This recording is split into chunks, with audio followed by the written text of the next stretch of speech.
हरियाली तीज करने वाली माताएं थोड़ा ध्यान से सुनना।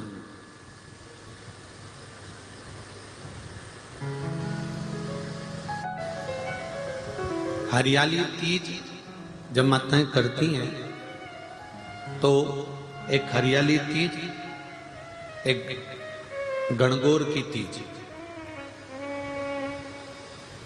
ये दो तीज के व्रत ऐसे होते हैं जिसमें जब माताएं करती हैं तो उस समय पर उमा, ब्रह्मणी और लक्ष्मी, इन तीनों की आराधना का फल उसको केवल एक व्रत से प्राप्त हो जाता है। अब देखिए, व्रत से एक ही उपवास से उसको संपूर्ण तप साधना का फल प्राप्त हो रहा है, संपूर्ण तप साधना का फल उसको मिल रहा है। मात्र एक व्रत से, केवल एक व्रत कर रहे हैं और संपूर्ण तप साधना का फल उसको प्राप्त हो रहा है। तो ब्रह्मणी ने ब्रह्मदेव से मांगा, लक्ष्मी जी ने भगवान विष्णु से मांगा, पार्वती जी ने भगवान शिव से मांगा कि ऐसा वर दे दीजिए जिस वर से एक ही व्रत करने से संपूर्ण फल की प्राप्ति हो जाए, संपूर्ण फल मिल जाए। ऐसा एक व्रत का फल दे दीजिए, मात्र एक व्रत का। अब देखिए, ब्रह्मा, विष्णु और महेश,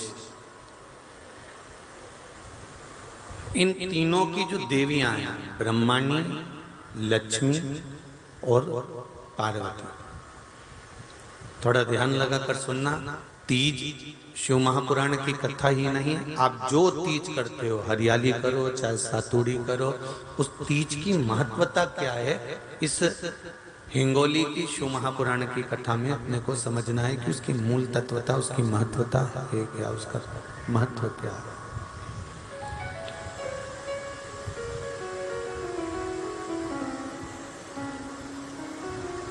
भगवान ब्रह्मा, भगवान विष्णु और भगवान शिव,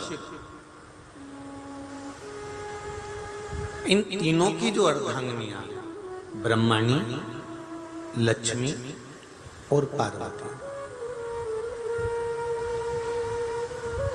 इन तीनों ने तप कर कर, साधना कर कर ब्रह्मदेव को, भगवान विष्णु को और भगवान शंकर को प्राप्त किया। और तीनों ने प्राप्त कर कर तीनों देवताओं से वर मांगा कि वर हमको ऐसा दीजिए कि हमारे तप साधना का फल नारी को तीज के दिन प्राप्त हो जाए। अब एक बात ध्यान से सुनिएगा, सारे व्रत,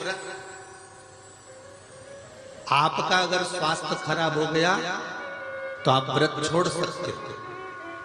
जितने भी व्रत आप लोग कर रहे हैं पूर्व के, सोमवार, मंगलवार, एकादशी, छठ, पंचमी, चतुर्थी, अगर आपका स्वास्थ्य खराब है तो आप उस व्रत को छोड़ सकते हो, सारे व्रत को छोड़ सकते हो। पर तीज का जो व्रत होता है, ये व्रत एक बार लेने के बाद जब प्राण छूटते हैं तभी ये व्रत समाप्त होता है, अन्यथा बीच में ये व्रत समाप्त नहीं।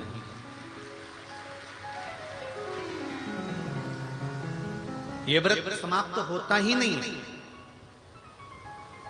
अगर शरीर से नहीं बनता कि अब हमारी अवस्था हो गई, अब शरीर से नहीं बन रहा है, तो भले एक पहर की पूजन कर कर, एक पहर का नियम धारण कर कर, एक पहर का स्मरण कर कर, एक पहर का पूजन कर धारण करो, और उसके बाद में भले आप थोड़ा सा जो भी आपको लेना है वो कर लो, पर इस व्रत को करना ही पड़ता है।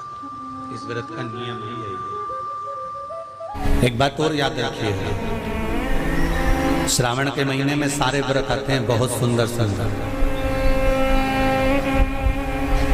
छोटी तीज का व्रत भी आ जाता है, बड़ी तीज का व्रत भी आ जाता है। ये 4 महीना जो व्रत आते हैं, इन व्रतों की मूलता क्यों कही गई है? ये सारे व्रत चतुर्मास के अंतर्गत ही आते हैं, इन व्रत को बाद में भी आ जाना चाहिए, पर नहीं, मूल जो व्रत हैं, पूजन है, अनुष्ठान है, देवी देवताओं के जो पूजन के भाव बताए, वही चतुर्मास में बताए। इसका कारण क्या है? क्यों चतुर्मास के व्रत की महत्वता होती है?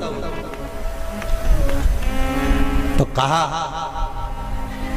इस चातुर्मास के अंतर्गत स्त्री नारी जो व्रत धारण करती है, हाथों में चूड़ा पहनना, पाँव में पायल पहनना, महावुर लगाना, मेहंदी लगाना, ये जितने छोटी तीज, बड़ी तीज और अन्य तीजों आएंगे, त्योहार आएंगे चतुर्मास में, माताएं हरतालिका तीज हुई, छोटी तीज, बड़ी तीज हुई, भादों के कोई व्रत हुए, अनुष्ठान हुए, छठ हुई, पूजन, जो भी माताएं पूजन करेंगी उसके अनुसार वो हाथों में, शरीर पर 16 श्रृंगार धारण करती हैं, बहुत सारे श्रृंगार धारण करती हैं, और श्रृंगार धारण करने के साथ साथ माताएं अखंड सौभाग्य की वस्तुएं भी इस त्योहार पर दान करती हैं।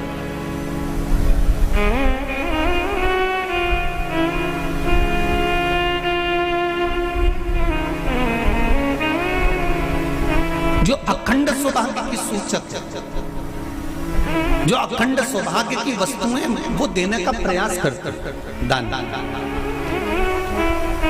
क्यों जीजियो, एक बात बताओ, जितने भी माताएं कथा सुन रही हैं और जितने फेसबुक यूट्यूब पर सुन रहे हैं और जितने आस्था चैनल पर सुन रहे हैं, श्रावण के महीने की श्रावण शिव महापुराण की कथा सुन रहे हैं, एक बात दिल से बताना, जितनी सौभाग्यवती माताएं होती हैं, ये संक्रांति पर भी 13 चीजें दान करती हैं, 14 चीजें दान करती हैं। बीच में कोई 16 सोमवार का उद्यापन करेंगी तो भी सुहाग की सामग्री देंगी, उद्यापन करेंगी तो भी सुहाग की सामग्री देंगी, कोई कार्य करेंगी तो भी सौभाग्य की सामग्री देंगी। सौभाग्य की सामग्री का दान क्यों किया जाता है?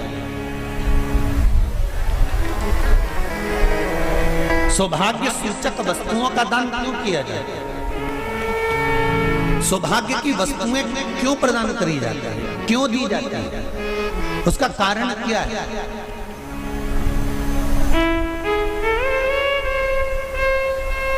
क्यों देते हैं? महाराज, भारत की भूमि की सौभाग्यवती माताओं का एक मन की अभिलाषा रहती है, भारत की भूमि की माताओं की एक अभिलाषा रहती है कि जब उसके प्राण छूटे तो अखंड सौभाग्य धारण करके पति के कंधे पर और पुत्र के कंधे पर शमशान कर।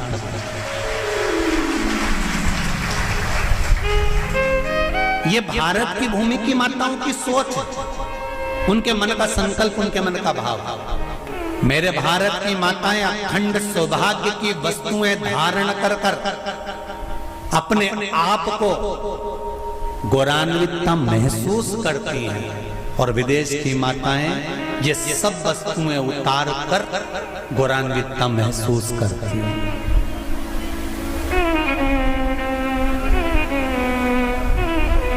क्यों देते हैं चूड़ी का दान, क्यों देते हैं बिंदी का दान, क्यों देते हैं अखंड सौभाग्य का दान? किस महाराज?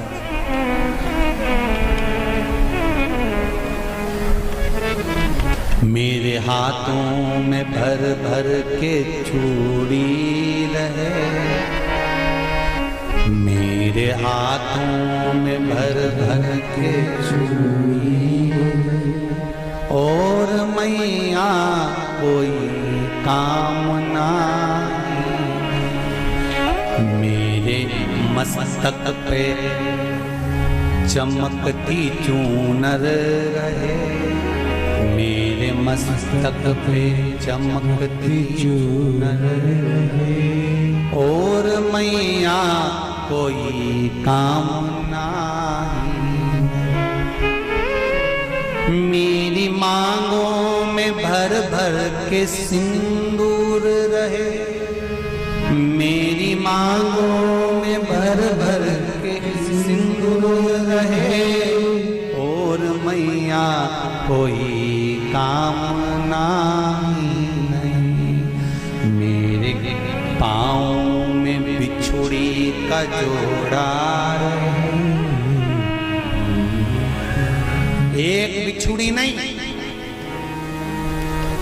कितनी? 2 3 4 5 एक एक पांव में जोड़े से बिछुड़ी होना चाहिए, केवल एक नहीं, सिंगल नहीं। वो तो आजकल का फैशन हो गया महाराज, जो केवल एक बिछुड़ी धारण कर लो उसी में फैशन दिखे।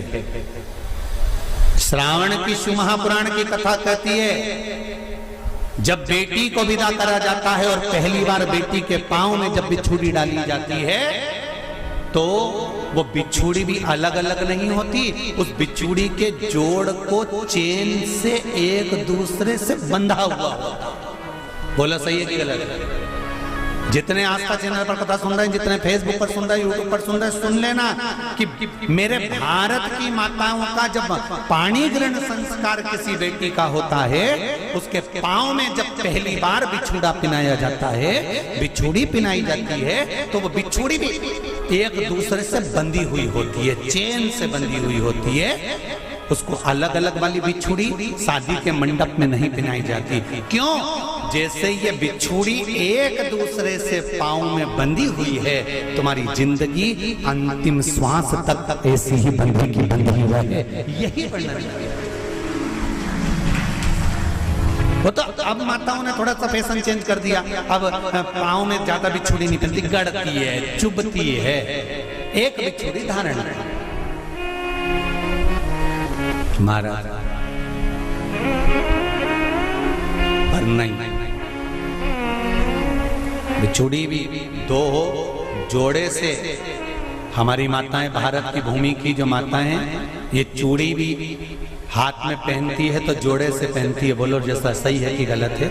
एक अकेली चूड़ी माताएं हाथ में धारण नहीं करती हैं। अगर भारत की भूमि की संस्कारित माताएं हैं और भारत की भूमि की सभ्यता और संस्कृति को जानती है तो अकेली चूड़ी नहीं, जोड़े की चूड़ी पहनेगी, 2 चूड़ा डालेगी, 4 डालेगी, 12 डालेगी, पर सिंगल नहीं, अकेले। और सरल भाषा में समझ लो, हमारे यहाँ ठेले पर लेने जाओ तो जो केले अपन खाते हैं वो भी सिंगल नहीं देते, उसको भी जोड़े से दिया जाता है। 2 दूं की, 12 दूं की, आधी दर्जन दूं की, 1 दर्जन दूं। अब अंदाजा लगाइए, हमारे यहाँ देने का भी एक भाव है। श्रावण के महीने की शिव महापुराण की कथा, जिसका नाम है श्रावण शिव महापुराण की कथा, ये कहती है कि पार्वती जी ने और गंगा जी ने ये चतुर्मास में जितना सौभाग्य का दान दिया है, उनके बराबर दुनिया का कोई व्यक्ति इतना सौभाग्य का दान नहीं दे सकता जो माता गंगा और पार्वती दोनों दान दे रहे।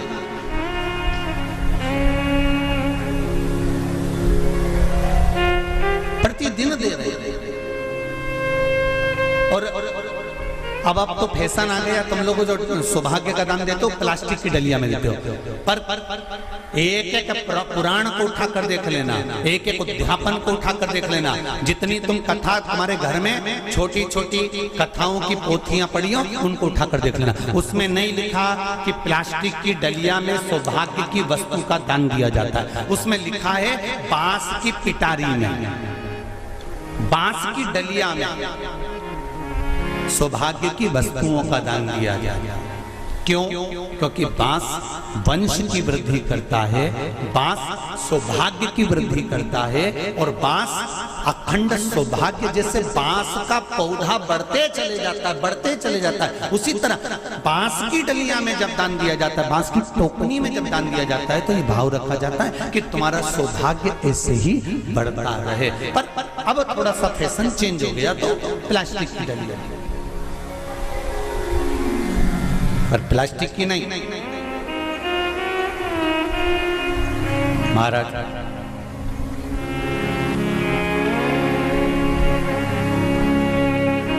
शिव तत्व की ओर चलते, शंभु शरणे पड़ी मांगू घड़ी रे घड़ी, दुख काटो दया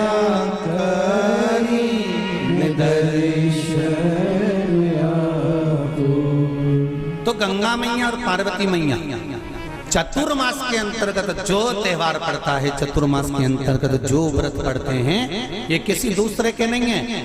तीज का व्रत माता पार्वती का, छठ का व्रत माता पार्वती का, चतुर्थी का व्रत माता पार्वती का, ये सारे व्रतों की शुरुआत गंगा और पार्वती ने अपने बल से।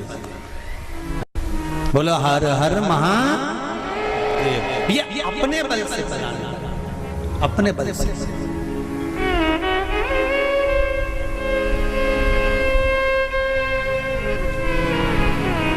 कथा पर विशेष ध्यान रखना। श्रावण महीने की शिव महापुराण की कथा कह रही है कि नारी का अखंड सौभाग्य कैसे रह सकता है।